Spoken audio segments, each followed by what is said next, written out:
के समय में सर्वे स्टार्ट हुआ था, जिसको कैडेस्ट्रल सर्वे बोलते हैं। उस समय का जो सर्वे हुआ था, अमीन के द्वारा जरीब से प्लॉट को माप के मानचित्र पे, नक्शा पे डायग्राम बनाया गया था। उसके बाद रिविजनल सर्वे स्टार्ट हुआ 1960 में, जो 1970-72 के आसपास फाइनल हो गया। उस समय भी जो खतियान बना अमीन के द्वारा, वो भी जरीब के द्वारा प्लॉट को मापने के बाद बनाया गया था। लेकिन अभी जो स्पेशल सर्वे 2011 से चल रहा है, वो हवाई सर्वे के माध्यम से पूरे बिहार के सभी जिला के हर एक गांव का नक्शा बन के पहले से ही तैयार है। हवाई सर्वे के माध्यम से गांव का नक्शा बन के तैयार है और हम लोगों को अमीन को दे भी दिया गया है। तो अभी जो हम लोग अमीन के द्वारा जो जमीन का मापी किया जाएगा, वह ईटीएस एक मशीन होता है, उसके द्वारा किया जाएगा। रोड पे देखते होइएगा कि रोड जब बनता है वहाँ एक मशीन लगा के रखता होगा, वही मशीन है ईटीएस उसको बोलते हैं। उसके द्वारा हम जब मापी करेंगे जमीन का, तो 1 किलोमीटर डिस्टेंस होगा, उसमें मात्र 10 सेंटीमीटर का एरर आएगा। अभी जो स्पेशल सर्वे में जिस मशीन से जमीन का हम नापी करेंगे, उसका नाम है ईटीएस, उसमें एरर मात्र 10 सेंटीमीटर का है। अगर बस्ती में उससे हम मापते हैं तो गाइडलाइन है कि 20 सेंटीमीटर से ज्यादा का एरर नहीं आना चाहिए। यही स्पेशल सर्वे, इसलिए स्पेशल सर्वे को खास बनाया गया है। दूसरा पॉइंट है कि स्पेशल सर्वे में अभी जो वर्तमान रैयत हैं, उनके नाम से, जो जीवित हैं उनके नाम से डिजिटली, अभी जो आप लोग रिकॉर्ड रूम में जाते होइएगा खतियान का नकल निकालने के लिए, तो बहुत को नहीं मिलता होगा, क्योंकि जो खतियान बना हुआ है वो जीर्ण शीर्ण अवस्था में हो गया है। अभी जो हम लोग स्पेशल सर्वे के माध्यम से जो खतियान बनाएंगे, वो सब डिजिटल फॉर्म में होगा, हार्ड कॉपी में भी होगा और सॉफ्ट कॉपी में भी होगा, ऑनलाइन उपलब्ध होगा। अगर ये सर्वे फाइनल होता है तो ऑनलाइन सारा चीज ऑनलाइन हो जाएगा।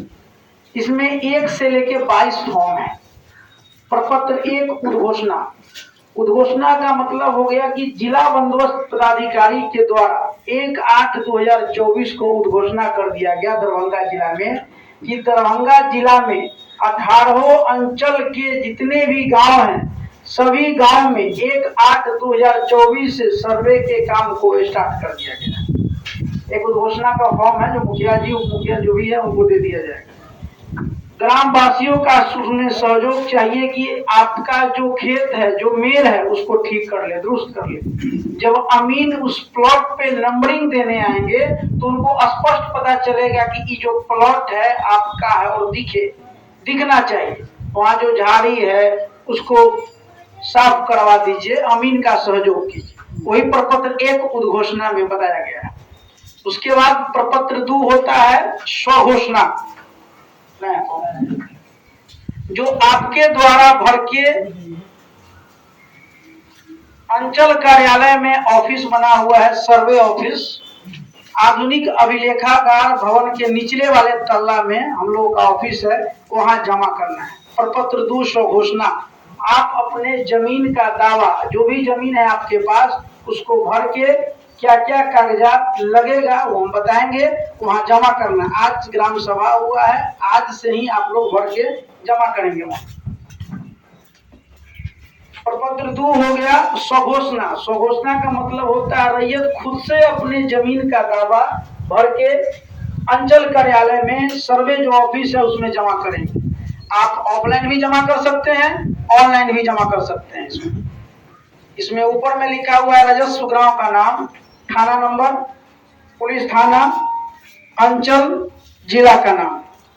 पहला नंबर कॉलम हो गया रैयत का नाम। अभी वर्तमान में जो रैयत जीवित हैं उनका नाम यहाँ देना है, जिनके नाम से अभी खतियान बनेगा। अगर वो संयुक्त है, सभी भाई साथ हैं, चाहते हैं कि सभी लोगों का साथ खतियान बने, तो सभी भाई का नाम प्रथम नंबर जो कॉलम है उसमें देते हैं। अगर चाहते हैं कि सर्वे के माध्यम से हम लोगों का अलग अलग खतियान बने, तो अलग अलग फॉर्म भर के देंगे, लेकिन उनका जमीन अलग अलग होना चाहिए। अलग होने के बाद आपको बंटवारा शेड्यूल भी बनाना पड़ेगा, जो आगे बताएंगे। अगर चाहते हैं कि मेरा जो खतियान है सर्वे में सभी भाई का अलग अलग हो जाए तो आप लोग अलग अलग फॉर्म भर के सर्वे ऑफिस में जमा कीजिए। हो सकता है आपका गांव दूसरे विलेज में हो, दूसरे मोजा में हो, तो हर एक मोजा का अलग फॉर्म होगा, क्योंकि अमीन हर एक मोजा का अलग है, तो आपको अलग अलग फॉर्म भर के सर्वे ऑफिस में देना है। दूसरा नंबर कॉलम हो गया अस्थायी पता, तीसरा नंबर कॉलम हो गया खाता, चौथा नंबर हो गया खेसरा, पांचवा नंबर कॉलम हो गया रकबा का, छठा नंबर कॉलम हो गया चौहद्दी। अभी जो वर्तमान में चौहद्दी है जिस रैयत का, उन्हीं का नाम दीजिएगा। सातवां नंबर कॉलम हो गया किस्म जमीन, किस तरह का जमीन है, पड़ती है कि कृषि योग्य है, कॉमर्शियल है कि आवासीय है, जिस तरह का जमीन होगा वो सातवां नंबर कॉलम में डाल देना है उसको। आठवां नंबर कॉलम है शेष छोड़कर लगाना, इसको छोड़ देना है। नौवां नंबर कॉलम हो गया जमाबंदी संख्या, हो सके आपका जो जमीन होगा उसका रसीद कटवाते होंगे तो दाहिने साइड में ऊपर में जमाबंदी संख्या लिखा होगा, उसको लिख देंगे। बहुत रैयत ऐसे होंगे जो खरीदी किए होंगे उनका दाखिल खारिज नहीं हुआ होगा, तो इस कॉलम को छोड़ दें। आपको जमीन किस आधार पे मिला है, अगर पूर्वज का संपत्ति आपको मिला होगा तो उत्तराधिकारी के तौर पे, खरीदी किए होंगे तो केवाला के तौर पे, दान के माध्यम से मिला होगा तो दान के द्वारा, अगर जिला बंदोबस्त पदाधिकारी जिला के द्वारा किसी पदाधिकारी के द्वारा बंदोबस्त किया गया होगा तो बंदोबस्ती के माध्यम से जमीन मिला। तो 10वां नंबर कॉलम है कि किस माध्यम से जमीन आपको मिला है उसका लिखना है। नीचे रैयत का साइन, जितने भाई होंगे उनका साइन, जिनका नाम आप प्रपत्र कॉलम नंबर 1 में लिखे होंगे, जितने भी लोग होंगे उनका साइन, स्थान, डेट, ये हो गया प्रपत्र 2। अगर प्रपत्र 2 बोलते हैं, उद्घोषणा हो गया। अगर किसी रैयत का 50 प्लॉट होगा तो प्रपत्र 2 जो हो गया, इसमें ज्यादा खेसरा तो आएगा नहीं, 2 आएगा, तो आपको 20 या 25 जिरोक्स कराइएगा तो तब जाके सारे प्लॉट को आप फिल कर सकते हैं। अगर ज्यादा होगा तो आपको ज्यादा कराना होगा, एक प्रपत्र 2 हो गया। इसके बाद आपको प्रपत्र 3 स्वघोषणा, रैयत खुद से वंशावली बना के देंगे। अभी जो आप वंशावली दीजिएगा, जैसे अभी खतियानी जमीन होगा किन्हीं का तो उसके साथ तो वंशावली लगेगा। स्वघोषणा मतलब खुद से आपको सब कुछ फिल करके देना है, आपके द्वारा वंशावली खुद से बना के देना है, स्वयं के द्वारा वंशावली बना के आप जो है फॉर्म के साथ ऑफिस में जमा करेंगे। आपके द्वारा जो वंशावली बना के दिया जाएगा, अमीन क्या करेंगे, मौजा वाइज एक वंशावली रजिस्टर तैयार करेंगे जो आप दिए हैं, और उस रजिस्टर को, उस वंशावली रजिस्टर को आम सभा के माध्यम से उसको पारित किया जाएगा। आप जो वंशावली दिए हैं हो सकता है कि गलत दिए हों, किसी का नाम छोड़ दिए हों, तो उसको हम लोग आम सभा के माध्यम से आप लोगों से पूछ के एक एक वंशावली जो आपके द्वारा खुद से दिया गया है उसको हम लोग आम सभा में पारित करेंगे। जो भी त्रुटि होगा वहां उसको सुधार कर लिया जाएगा। वंशावली समझ गए? इसके साथ वंशावली के साथ आपको क्या क्या पेपर लगेगा, खतियानी जमीन है तो खतियान का नकल दे दीजिएगा, वंशावली आपके द्वारा दिया जाएगा, रसीद जो पूर्वज के नाम से बहुत लोगों का होगा, जो करंट में कटवा रहे होंगे अपने भी नाम से, बहुत लोग पूर्वज के नाम से उनका रसीद कट रहा होगा तो रसीद का कॉपी लगा दीजिएगा। हो सके बहुत लोग चाहते होंगे कि मेरा खतियान अलग अलग बन जाए तो बंटवारा शेड्यूल भी लगाना होगा आपको, तो बंटवारा शेड्यूल कहाँ से लगाइएगा, बहुत लोग अंचलाधिकारी के यहाँ से भी बंटवारा किए होंगे, उसको लगा दीजिएगा, नहीं तो कोर्ट के माध्यम से अगर बंटवारा किए होंगे तो उसको भी लगा दीजिएगा। अगर वो निबंधन कार्यालय से रजिस्ट्री के माध्यम से बंटवारा किए होंगे तो वो पेपर आप लगा देंगे।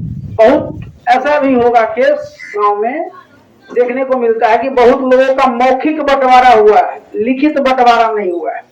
लोग ना अंचलाधिकारी के पास जाना चाहते हैं, ना कोर्ट में जाना चाहते हैं, और न ही निबंधन कार्यालय में जाना चाहते हैं।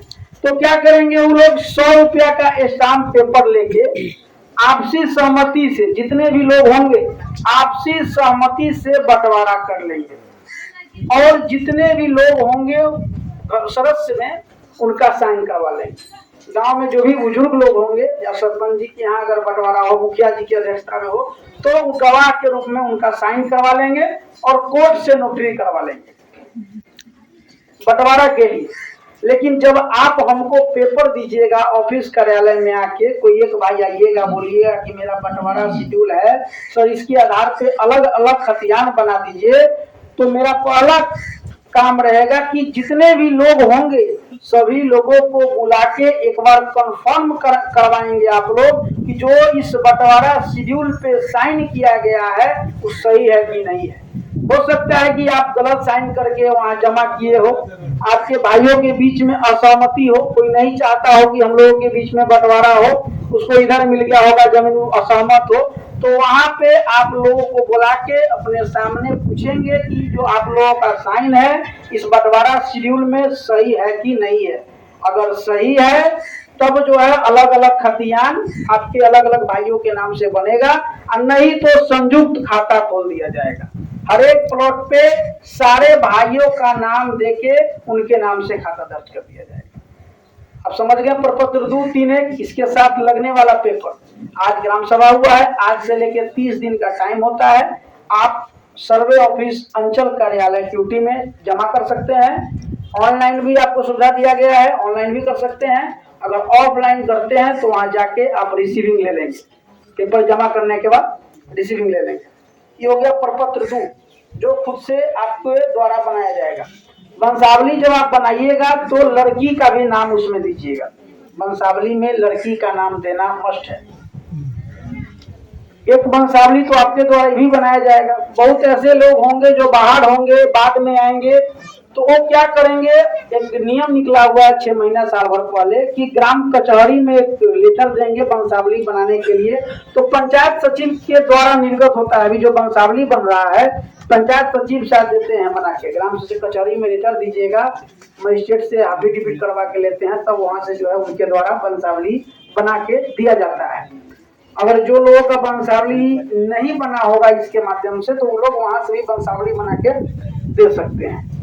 ये स्टार्टिंग हो गया। आप अपने भूमि का, जिनके पास पेपर नहीं होगा, बहुत लोग ऐसे होंगे जो सोच रहे होंगे कि मेरा पेपर घर गिर गया, उसमें दब गया, बाढ़ में फट गया, नहीं है, तो कम से कम वो लोग अपने जमीन का दावा सर्वे ऑफिस में खाता खेसरा रकबा भर के दे कि हम इस पे दखल कब्जा है, मेरे पास कोई पेपर नहीं है, कम से कम दावा करके वो ऑफिस में जमा करें।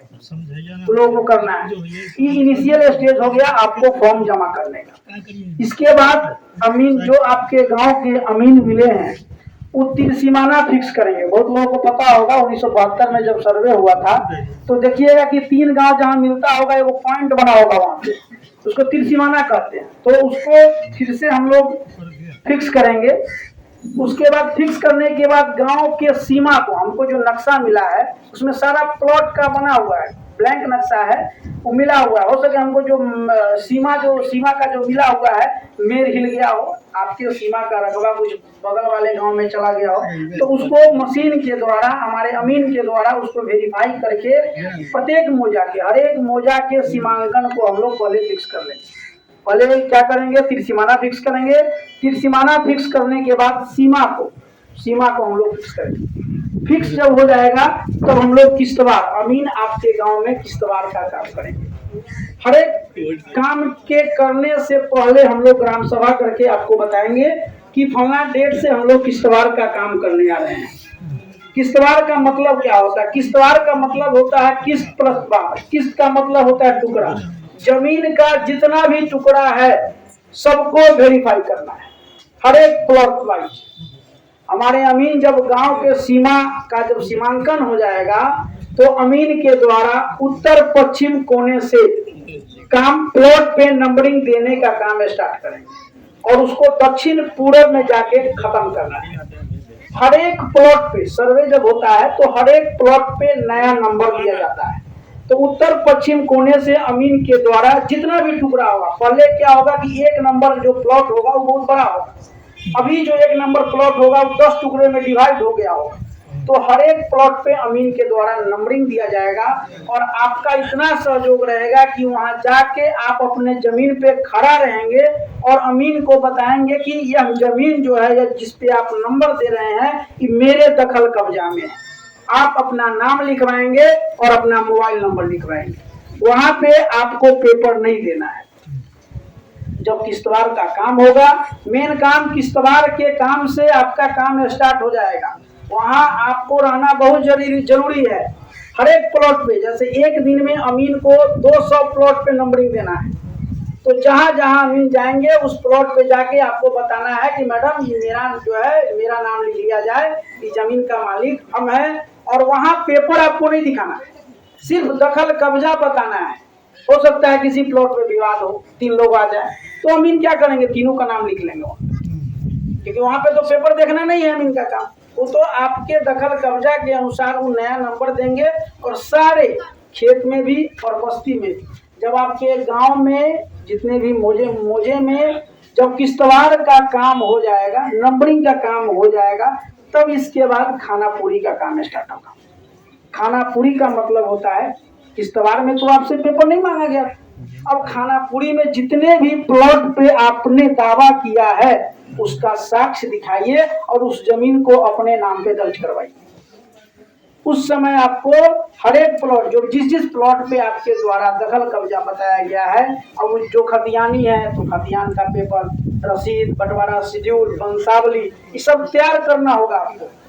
अगर आपके पास केवाला है, दाखिल खारिज नहीं करवाए हैं तो करवा लीजिए, अभी टाइम है, ग्राम सभा के माध्यम से स्टार्ट हुआ है। अगर नहीं भी करवाते हैं तो उसके वाला के माध्यम से भी सर्वे किया जाएगा।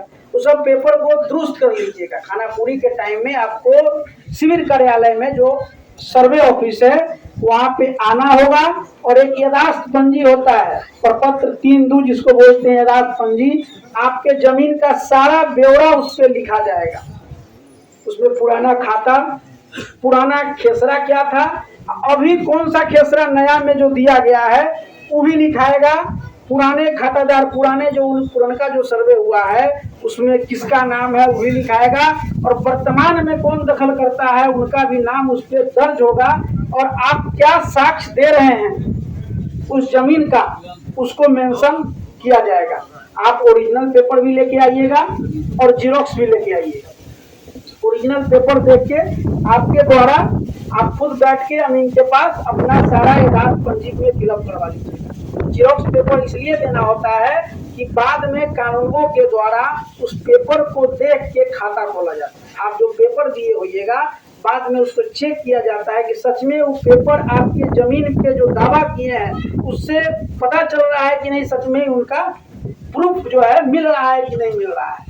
अगर प्रूफ उससे सत्यापित हो जाता है तो आपके नाम से खाता खोल दिया जाएगा। इसलिए एक पेपर जीरोक्स जो है आपसे लिया जाता है। खाना पूरी का काम सारे जमीन मोजा में जितने भी जमीन है, जितने रैयत है, सारे का काम जब कर लिया जाएगा खाना पूरी पेपर वर्क, तो उसके बाद आपको अभी तक तो प्रूफ के तौर पे कुछ नहीं दिया गया है आप लोगों को, तो उसके बाद खाना पूरी पर्चा दिया जाएगा। आपके द्वारा जो सर्वे कार्यालय में जाके जो लिखवाए हैं और जो जिस पेपर से आपके प्लॉट को वेरीफाई कर लिया गया है तो आपके नाम पे खाता खोल दिया जाएगा। तो आपको फिर प्रूफ के तौर पे खाना पूरी पर्चा दिया जाएगा। खाना पूरी पर्चा में किसके नाम से खतियान बना है, इनिशियल पहला पेपर आपको उसी समय मिलेगा जिसको खाना पूरी पर्चा बोलते हैं।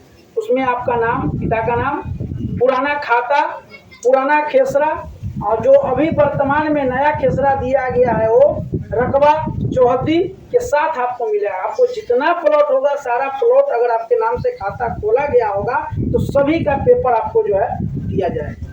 साथ ही साथ अगर आपके पास 40 प्लॉट है तो हर एक प्लॉट का मानचित्र भी आपको मिलेगा।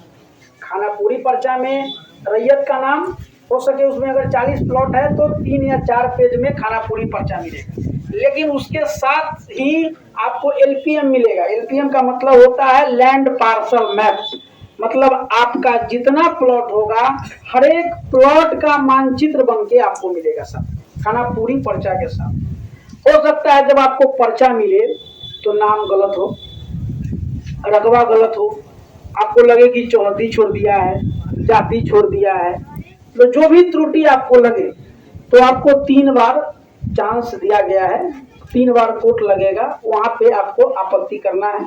खानापुरी पर्चा जब मिल जाएगा उसके 15 दिन आपको आपत्ति करने का टाइम दिया जाएगा सर्वे कार्यालय क्यूटी में। वहां 15 दिन के लिए आपत्ति करेंगे और 30 दिन में उसको निपटारा करना है, जिसका सुनवाई कानूनगो के द्वारा, पहला सुनवाई कानूनगो के द्वारा किया जाएगा। पहला आपत्ति भरिएगा प्रपत्र 8 में, जिसका फॉर्म भरने का, आपत्ति करने का समय सीमा 15 दिन और उसको सुनवाई करने का समय सीमा 30 दिन। 45 दिन के अंदर में आपने जो आपत्ति किया है उस केस को, अब जब आपत्ति कीजिएगा तो आपको केस नंबर दिया जाएगा, उस केस को डिस्पोजल किया गया है कि नहीं किया गया है। आप किसी साइबर कैफ में जाके देख सकते हैं कि कानूनगो के द्वारा क्या आदेश दिया गया है, उस सारा चीज ऑनलाइन पे अपलोड होगा। कानूनगो आपके आपत्ति का सुनवाई करके सुधार किए हैं कि नहीं किए हैं। उसके बाद जब सुधार हो जाएगा तो गांव में 4 प्रारूप, प्रपत्र 12 जिसको बोलते हैं प्रारूप अधिकार अभिलेख, तो 4 नक्शा निकलेगा। एक नक्शा अंचल कार्यालय में चिपका दिया जाएगा, दूसरे नक्शे को सर्वे ऑफिस में, तीसरे को पंचायत में और चौथे को सुमोजा में चिपका दिया जाएगा। अगर लगेगा कि जो हमने आपत्ति किया उसमें त्रुटि रह गया है, 10 डिसमिल के लिए आपत्ति की है लेकिन हमको 9 डिसमिल दी है, 1 डिसमिल कम दी है, असंतुष्ट है, आप कानूनगो के आदेश से असंतुष्ट हैं, तो आप प्रपत्र 14 में जो शिविर प्रभारी होंगे वो अंचल कार्यालय यानी सर्वे ऑफिस में ही बैठते हैं, वहां भी जाके आप आपत्ति कर सकते हैं। उसका टाइम पीरियड 1 महीने का होगा, 1 महीना आपत्ति करने का टाइम होगा और 2 महीना जो है उसका सुनवाई करने का टाइम होगा। 3 महीने में आपके केस को डिस्पोजल करके ऑनलाइन अपलोड, उसको भी आप लोग ऑनलाइन चेक कर सकते हैं कि आपके द्वारा जो आपत्ति किया गया है उसका क्या आदेश निकला। आप ऑफिस में भी जाके पता कर सकते हैं, अगर आपको ऑनलाइन चेक करना होगा तो आप ऑनलाइन चेक कर सकते हैं। इसके बाद भी जब प्रपत्र 14 के बाद जब सुधार हो जाएगा तो फिर सुधार होने के बाद फिर से प्रपत्र निकलेगा, जो आप लोगों के बीच 4 जगह निकलेगा नक्शा, वो भी अंचल कार्यालय, सर्वे ऑफिस, मोजा और पंचायत में चिपकाया जाएगा। जब हर एक जैसे प्रपत्र 7 के बाद भी एक नक्शा तैयार होता है, DLRS का साइट है। अब जब खोलिएगा, जब आपको पर्चा मिल जाएगा तो भू नक्शा एक ऐप है, उसी में DLRS का साइट खोलिएगा, उसी में आएगा भू नक्शा का ऐप। नक्शा जैसे बना होगा, जिस तरह से फाइनल हुआ होगा वो उसमें रहेगा।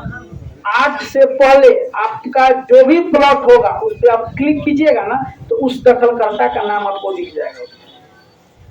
ऑनलाइन पे नक्शा अपलोड होगा, पहले खानापुरी पर्चा आप लोगों को दे दिए, उसके बाद आपत्ति कीजिएगा।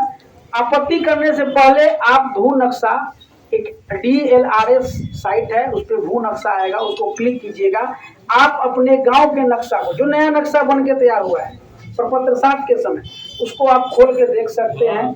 जो पेपर दिए होंगे 10 नंबर मान के चलिए प्लॉट फलना आदमी को दिए, तो 10 नंबर प्लॉट को आप क्लिक कीजिएगा ना नक्शा में, तो कौन दखल करता है उसका नाम आपको दिख जाएगा।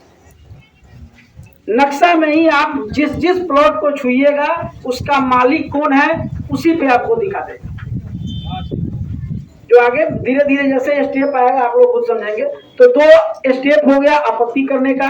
पहला स्टेप प्रपत्र 8 हो गया जो कानून को पास कीजिएगा, उसका टोटल टाइम 45 दिन का होगा। दूसरा, जब वहां आप असहमत होंगे, लगेगा कि इनके द्वारा जो आदेश दिया गया है उससे हम असंतुष्ट हैं, तो आप प्रपत्र 14 में शिविर प्रभारी के यहाँ आपत्ति करेंगे। उनका टोटल टाइम 3 महीने का होता है। इसके बाद कि दोनों प्रोसेस के बाद सरकार पहले से ही लगान निर्धारण कर चुकी है। प्रति का कितना लेना है, कृषि क्षेत्र अगर भूमि है उसका कितना लेना है, कॉमर्शियल जमीन है उसका कितना लेना है, ये सब पहले से ही फिक्स है। जैसे ही 2 बार आपत्ति कीजिएगा आपका सुधार हो जाएगा। नक्शा जब तैयार होगा तो ऑटोमेटिक लगान का निर्धारण हो जाएगा। लगान निर्धारण होने के बाद फिर से आपको अंतिम प्रकाशन, जिसको प्रपत्र 20 बोलते हैं, फिर से आपको जो है पर्चा मिलेगा, जिसको अंतिम अधिकार अभिलेख बोला जाता है। वो जब मिलेगा उसके बाद आपको फिर एक बार और आपत्ति करने का चांस दिया जाएगा। 2 बार तो आपत्ति आप कर चुके हैं, उसके बाद तीसरा बार आपको जो है फिर से जब अंतिम प्रकाशन गांव में जब वितरित होगा, उसमें लगेगा कि ना कुछ त्रुटि रह गया है, तो आप तीसरा बार जो है आपत्ति जिला बंदोबस्त पदाधिकारी दरभंगा जो ऑफिस है हरियासराय में, वहां पे आपको आपत्ति करना होगा। वहां आप ही नहीं आपत्ति करेंगे, दरभंगा के 18 अंचल के लोग आपत्ति करेंगे। तो आपके पास सही समय होगा कि जैसे ही आपको खानापुरी पर्चा मिले, आपके जमीन का साक्ष्य आपको उपलब्ध कराया जाए, तो पहला प्रयास कीजिएगा कि प्रपत्र 8 यानी कानूनों के पास ही आपत्ति करके अपने अंचल कार्यालय में उसको सुधार करवा ले। अगर वहां आपको नहीं मिलता है समय या कुछ लोग बाहर होंगे, तो प्रपत्र 14 जो 3 महीने का टाइम होता है वहीं पे जाके करवा ले। अगर ये 2 बार मौका अगर चूक जाइएगा, तो तीसरा बार आपको जिला बंदोबस्त पदाधिकारी दरभंगा में जाके आपत्ति करना होगा और उसका टाइम 3 महीने का होगा आपत्ति करने का, और सुनने का भी सर का टाइम 3 महीना का ही होगा। और वहाँ आप ही नहीं जाइएगा, वहाँ 18 अंचल के लोग जाएंगे, तो परेशानी बढ़ जाएगा। इसीलिए हम लोग बार बार ग्राम सभा करेंगे। तो पहला ग्राम सभा है, हर एक स्टेट के बाद ग्राम सभा करके बताएंगे कि जितना सुविधा हो 3 आपत्ति जो है आपको दिया जाएगा। उसके बाद फिर से जो है एक अंतिम फाइनल खतियान जब आपके यहाँ का बन के तैयार हो जाएगा, तो 4 खतियान बन के तैयार हो जाएगा। एक आपको अंचल कार्यालय में रहेगा, दूसरा जो है कलेक्ट्रेट में रह जाएगा, तीसरा सर्वे ऑफिस में रह जाएगा, और चौथा जो है पटना निदेशालय जो वहां से हो रहा है काम, वहां पे जमा हो जाएगा। अगर 3 मौका आप लोग आपत्ति का चूक जाते हैं, तो फिर आपको हाई कोर्ट का दरवाजा खटखटाना होगा। इसलिए हम लोग सर्वे जब स्टार्ट हुआ है, तो व्यापक तौर पे इसका प्रचार जो है ऑनलाइन के माध्यम से भी हो रहा है, हर एक जगह प्रचार हो रहा है। और हम गांव में भी जाके, अमीन भी हैं, कानून को हो गए, हर एक पंचायत वाइज जाके हम लोग वही प्रचार कर रहे हैं। बाद में मोजा वाइज जाके, जो मोजा होगा जिस गांव में किश्तवाड़ का काम जब हम स्टार्ट करेंगे, तो मोजा वाइज जाके हम लोग ग्राम सभा करेंगे, फिर वहां हम लोग ग्राम सभा करके लोगों को बताएंगे। अगर आपका जो भी क्वेश्चन है, आप एक एक करके हमसे पूछिए।